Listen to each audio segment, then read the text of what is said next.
Hello students, welcome to TSN School Class 12 Mathematics. Introduction and example to exercise 11.3 part 5. इसमें हम discuss कर रहे हैं intercept form of the equation of a plane. अब equation of plane की हम कौन सी फॉर्म देख रहे हैं students? Intercept form. Normal form हम देख चुके हैं, अब हम देख रहे हैं intercept form. So we shall reduce the equation of plane in terms of the intercept made by the plane on the coordinate axis. Coordinate axis means coordinate axis is nothing but our x, y and z axis. These are known as our coordinate axes.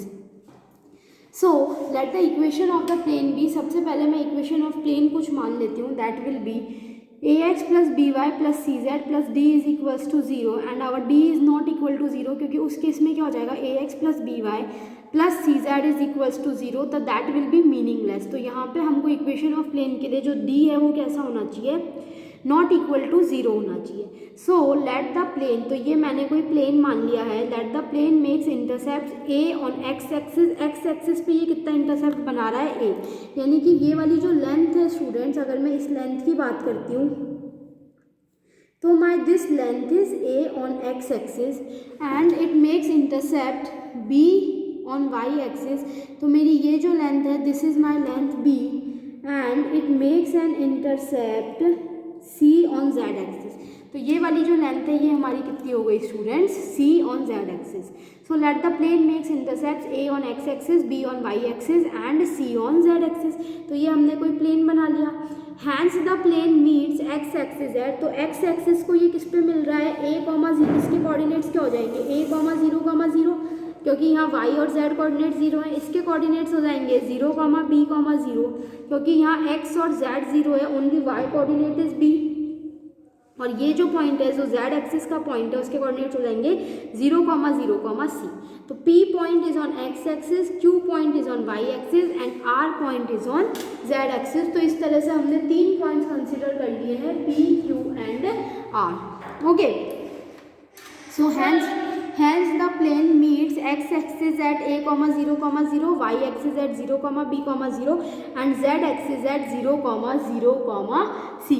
Therefore by equation 1, अगर मैं इन सब points को equation number 1 में satisfy कराती हूँ, therefore by equation 1 we get, हमको क्या क्या मिलेगा. सबसे पहले जब मैं a, 0, 0 को सेटिस्फाई करवाती हूँ स्टूडेंट्स, तो यहाँ से मुझे क्या मिलेगा students, a plus D is equals to 0.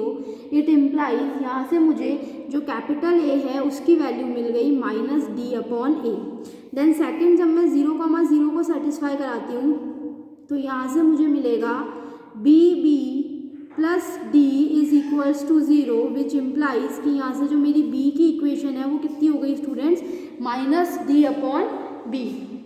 And similarly यहाँ से जो लास्ट वाला है वो मेरे को क्या मिलेगा students, C plus D is equals to 0, which implies जो मेरी कैपिटल सी की वैल्यू है वो कितनी हो जाएगी students, minus D upon C.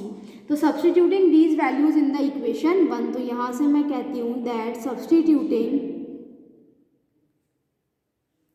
The above values, ये जो ऊपर हमने ए बी सी की वैल्यूज निकाली है,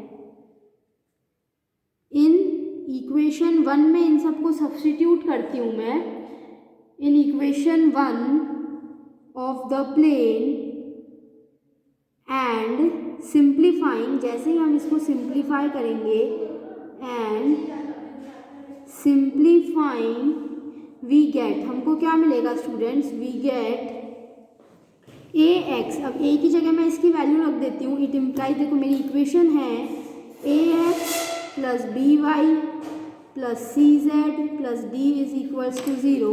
तो ए की जगह हम इसकी वैल्यू रख देते हैं. It implies minus D upon A X plus minus D upon B Y plus minus D upon C Z plus D is equals to 0.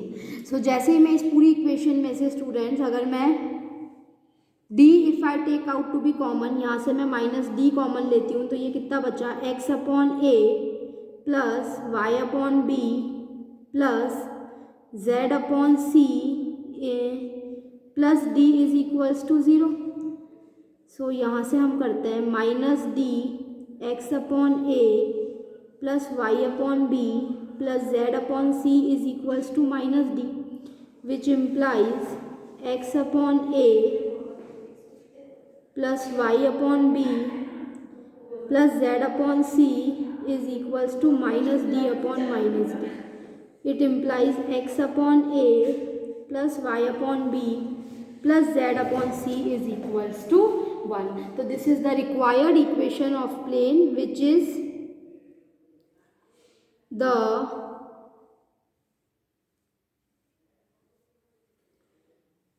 required equation of plane in intercept form. तो ये कौन सी equation है students? ये intercept form वाली equation है. तो this is the most useful equation जो कि हम प्लेन की कंसिडर करेंगे.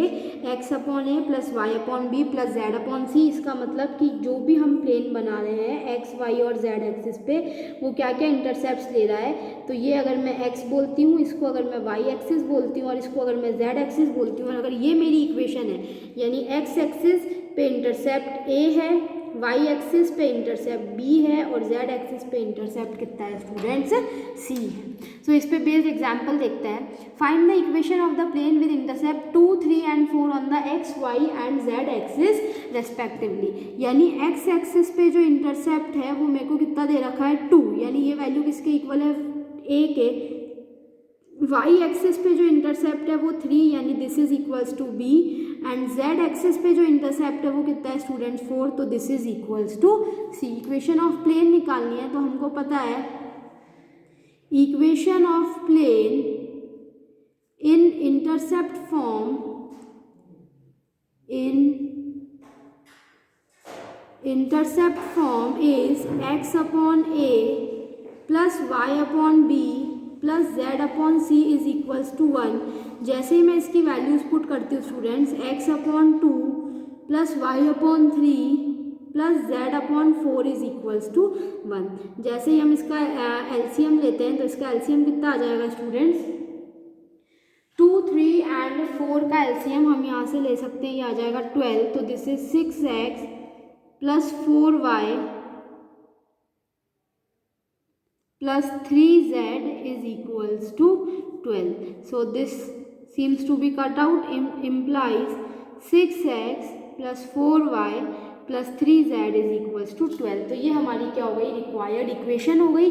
आप चाहो तो ये इक्वेशन भी लिख सकते हो और x upon 2 plus y upon 3 plus z upon 4 is equals to 1. ये दोनों इक्वेशंस क्या है?